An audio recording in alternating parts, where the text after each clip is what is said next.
Please stand for the pledge. I pledge allegiance to the flag of the United States of America and to the republic for which it stands, one nation, under God, indivisible, with liberty and justice for all.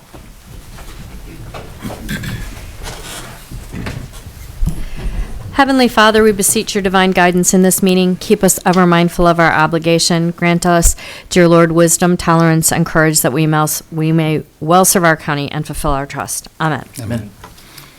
Move to approve the minutes of June 16th. Second? Discussion? Roll? Hambley? Yes. Harrison? Yes. Sweattick? Yes.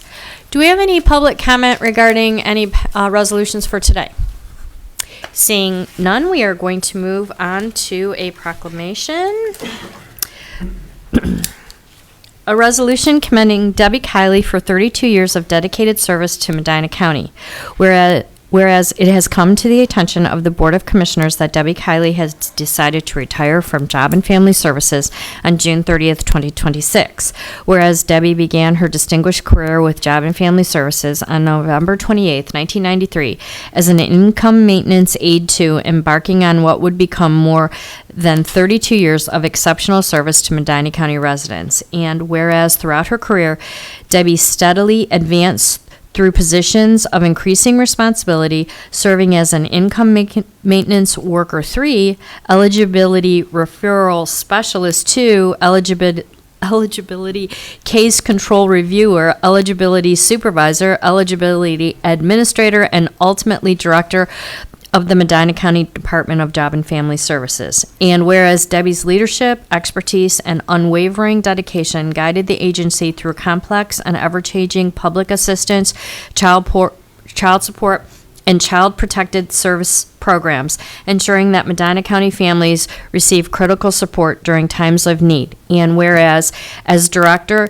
Debbie successfully managed and combined agency of more than 100 employees, numerous community partnerships and contracts, and an annual budget of approximately $10 million, while maintaining a steadfast commitment to accountability, service, and fiscal responsibility.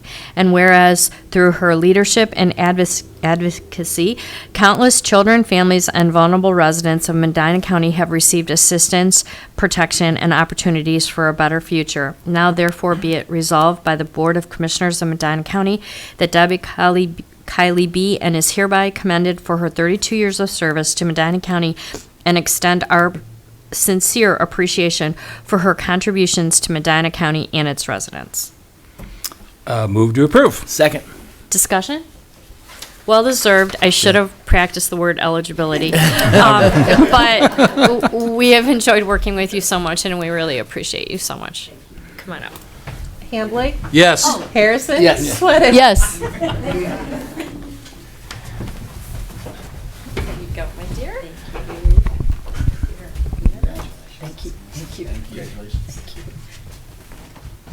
Dwayne, should I hold it?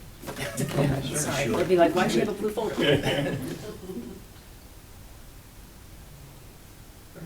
You're welcome to come up here if you want to closer. Oh, it's okay. Did you get a good Yeah, one? no. Okay. Thank you. Do you want, can we do everybody? Yes, Sure. everybody. Yeah. Come on, everybody. Yeah. Bring the crew up. Everybody. Wide angle. Hi, how are you doing? Good. Where to go? Please go ahead, fill in the slides. I don't think that's going to be Double layers, double layers. Sorry, everybody. Oh, goodness. Kate, you should give him a. I know, double this, and there we go.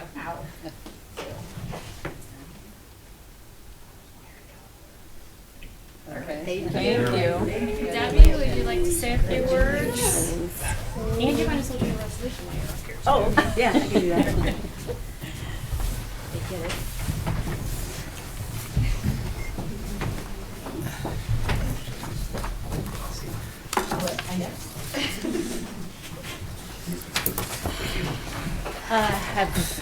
Whoever wrote that thinks I am way cooler than I actually am. That was very kind. I got a chance to clean out my office and going through stuff that I have purposefully kept, and then also things that I was like, wow, I didn't even know I still had that. It's it's crazy to see how much time has passed. You know, some things are on typewriter paper, and also how much Job and Family Services has shaped me in a good way, both professionally and personally. So I am so grateful for my time there and the people that show up every day. Like, you guys make me look good. Like, that, what they said is not about me. It's about what you guys do every day. So I so appreciate you all, and I will miss you terribly. And I'm not crying, you're crying. All said. I have one resolution for your consideration this morning. Authorizing contracts for substitute care of children for Job and Family Services. It's a contract we do every year. Move to approve. Second? Discussion? Roll? Hambley? Yes. Harrison? Yes. Sweattick? Yes. Thank you. Congratulations. Thank you. Congratulations. Thank you. Thank you so much. Next up, we have Jeremy Cinco, our sanitary engineer.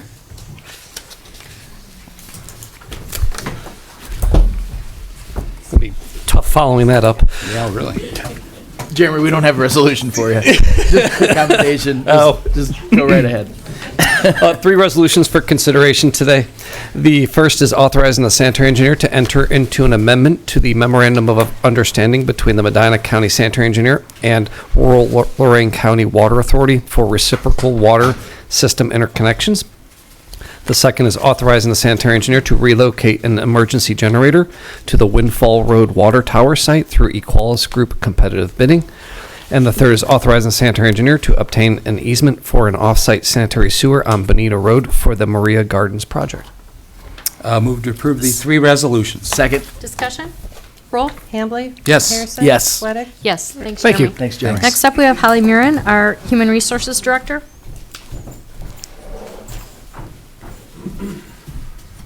Good morning. Good morning. I have 2 resolutions for you today. On our personnel changes resolution. We have 3 new hires, 1 at senior and adult services, 1 in maintenance, 1 in job and family services. 2 rate increases, 1 in maintenance and 1 at county home. 1 probationary removal at job and family services and 1 deceased at job and family services. Second resolution is approving the 3-year agreement between Medina County Sheriff's and the Fraternal Order of Police, Ohio Labor Council, representing the sergeants. Move to approve both resolutions. Second? Discussion? Roll? Hambley? Yes. Harrison? Yes. Sweattick? Yes. Thanks, Thank you. Holly. Very good, thank you. Next up, we have Brett Thomas, our Finance Director, who has several today. 1 million. Well, remember last week when I had only 3? Yeah, this is a bad week. Gotcha. We have 16 today, so we're going to try and get through these with as little tongue-tying as possible because a lot of this is grant stuff. Our first resolution is amending the appropriation measures. This is our increases to appropriations. Our second resolution is amendments by transfer of appropriations. Our third resolution is expenditure adjustments for various funds. Our fourth resolution is revenue adjustments for various funds. Our fifth resolution is cash transfers.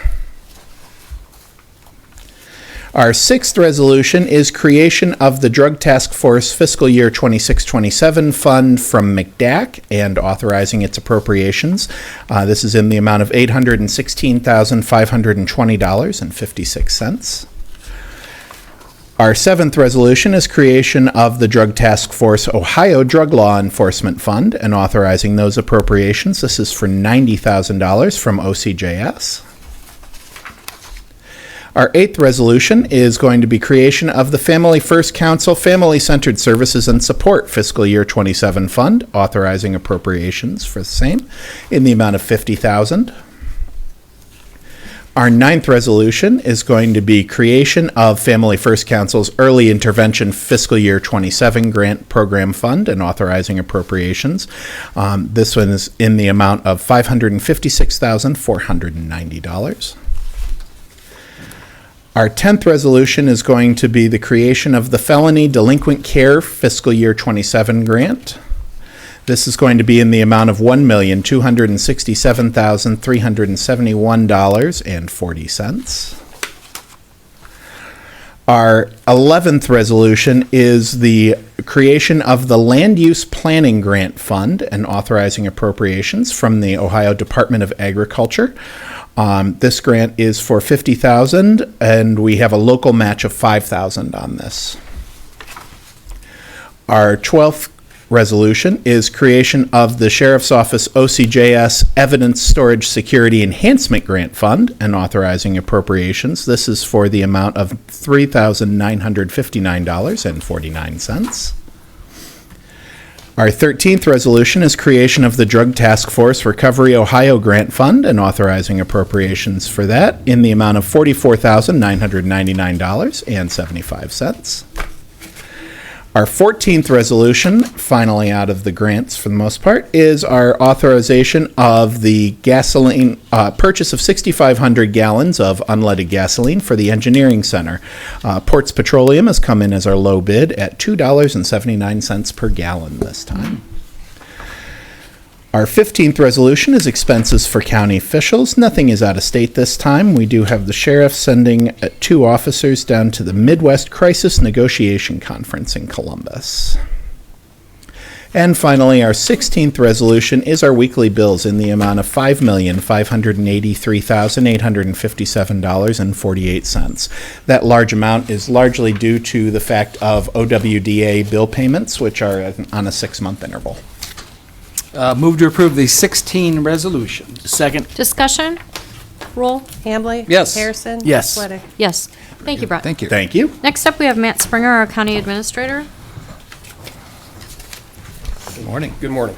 I have 5 resolutions. The first one is authorizing an agreement with GovWell Technologies. This is a cloud-based permit software program that's going to be utilized by the building department, sanitary engineers, stormwater, highway engineering, a collaborative process. This will be a 5-year agreement. Second resolution is approving a lease agreement with the Summit and Medina Workforce Area Council of Governments. This is a 1-year lease renewal for 72 Public Square.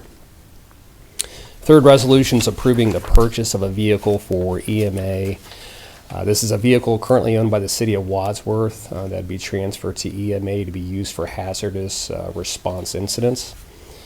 The fourth resolution, authorizing the issuance of an RFP for the clerk of courts auto title for Medina. We have an existing lease in place that continues through 2027, but we're going to start the due diligence process of looking for available space within the proximity of the city of Medina. And then the fifth and final is authorizing a master lease agreement for phase 3 of our print and copier machines. This is a process we started about 1.5 years ago to centralize all the different lease agreements we have throughout the county. This particular agreement would be with Dex Imaging, a total of 8 machines, 6 of which are with the juvenile probate division, and then the other are with domestic relations. Move to approve the 5 resolutions. Second. Discussion? Yes, I just wanted to thank you, Andy, for your department, working with our departments as well for the streamlining of the permitting process. I know that discussions with Matt and so forth, looking forward to having that common platform as well as the enhancement it does for not only for the customers, but also our ability within the various departments, much more efficient, as well as basically enhances everything that the departments are doing. I just want to thank you for working collaboratively with the departments on this. Very happy to do so. Yeah. Roll? Hambley? Yes. Harrison? Yes. Sweattick? Yes. Okay, thank you. Well, we only have one department update today. Shannon Ryan, our transit director. Good morning. Good morning. So just reporting on May, ridership took a little bit of a dip. I believe it was a little, I think it's in our demand service, our countywide demand service, and that fluctuates throughout the year, but may seem to be a little bit down from the previous. So we feel that some of our McSass clients aren't traveling as much on those long distances with some funding alterations that they've done. I think it's affected us year over year, but we expect those numbers to increase again. We're really looking at our cost per mile, trying to control that a little bit with cost fuel. Now it's coming back down. It's going to help a little bit. We took a little, it went up quite a bit for us, but we're still showing significant efficiencies when it comes to our passengers per mile. The 2.23 really shows that we're scheduling about 3.5 people per hour, which is a lot when the average trip distance for a demand service is about 8 to 9 miles. So I think 3 people an hour trying to get somewhere in a large county with our vehicles. So just seeing some efficiencies. I credit the team every month, and I think I need to echo that again this month. They really find a way to have 0 trip denials. I don't want to, I'm not superstitious, but I am. That's 4 months in a row without us saying no to anybody, which is very nice. Some of our projects we have going on, along with our 4 vehicles that went into service that we purchased, really helped our maintenance issues that we were having with some. We're getting very close to the useful life, so that helped. We have our new Verizon radio systems almost in. We have about 6 to 8 vehicles that need to be installed yet, but maintenance has been helping us with that, which has been really great. The notification software project is looking really well, which is that call ahead the night before and the imminent arrival. That's coming towards the end of July. We're having weekly meetings. It's going very well. It's digital talking to you, saying what your ride is for the next day. Do you want to take the trip or not? So it's really going to make a difference when it comes to our passenger communications. And the other passenger communication is the South Circular Service. We had a public meeting, which was eventful. We had 13 or 14 in attendance from the community.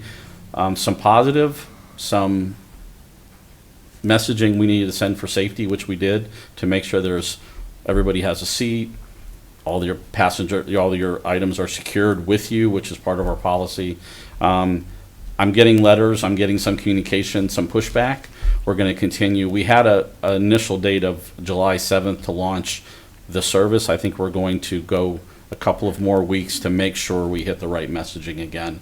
I thought the first one would be effective, and it was, but we're going to need to continue to communicate with that group the best we can. We did hear feedback that they are unable to call, so we gave a sign-up sheet notice.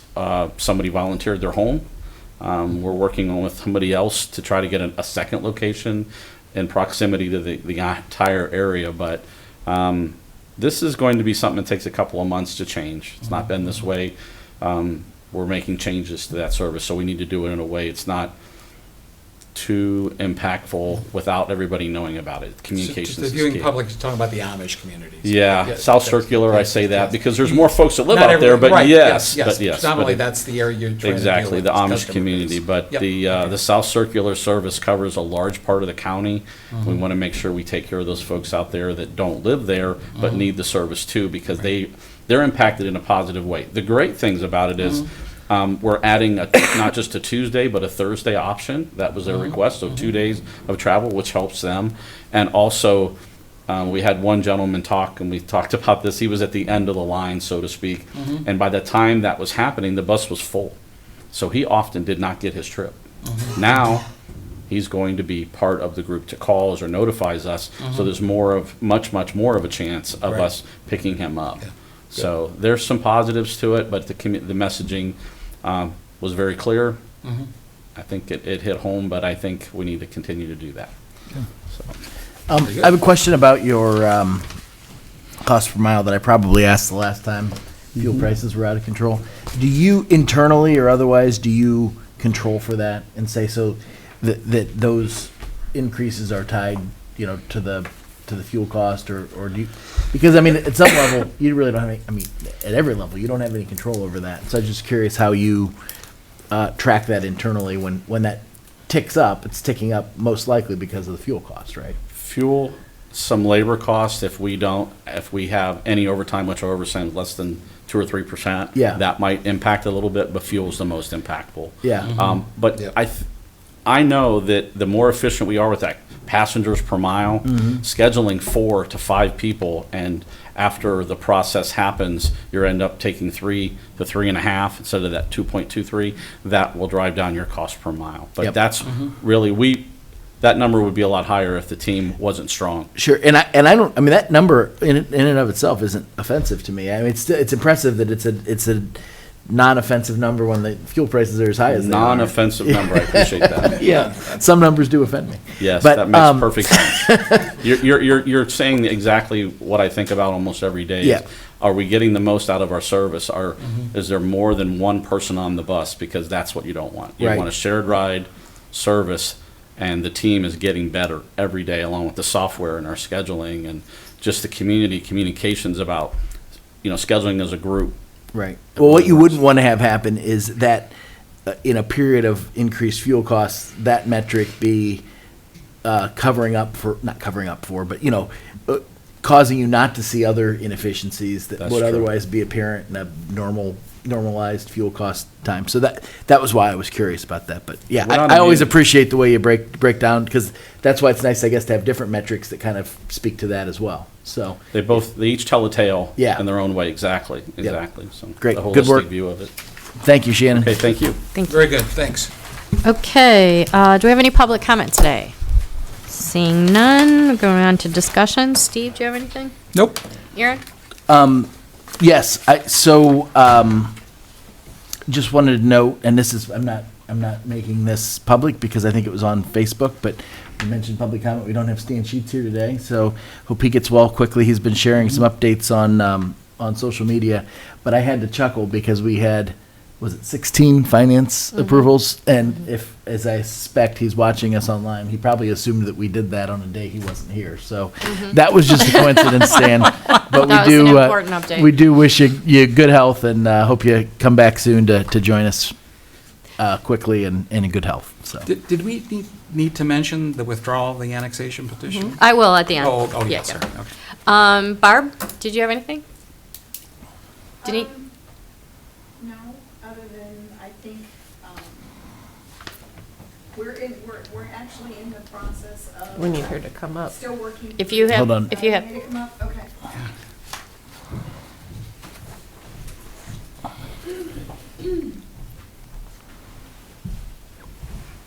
Good morning, sorry. As you know, we are in the process of trying to update the solid waste district plan. And in that process, we have run into some roadblocks a little bit with waiver agreements with the city of Brunswick. And from what I have learned, they're not really willing to budge on that situation. So they have talked about potentially vetoing the plan altogether. So we are going to be having a policy committee meeting next month to discuss what our options are moving forward with that. And then we also have the contract with Rumpke to consider, because we do have a contract with them through 2033 that will be impacted by that as well. So. okay, thank Very you. good, thank you. Denise, did you have anything? Matt?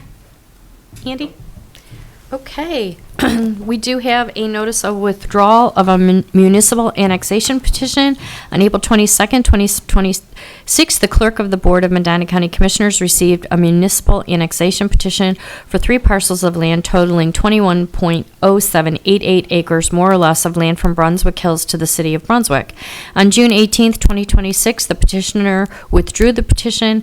Therefore, the annexation hearing previously scheduled for June 23rd at 11 a.m. has been canceled and no action will be taken. Okay, since there's nothing else, I will entertain a motion. I'd like to make a motion that we go into an executive session to consider the sale of property and to discuss imminent litigation. second. Roll? Hambley? Yes. Harrison? Yes. Sweattick? Yes. Thank you. We'll see you next week. Thank you.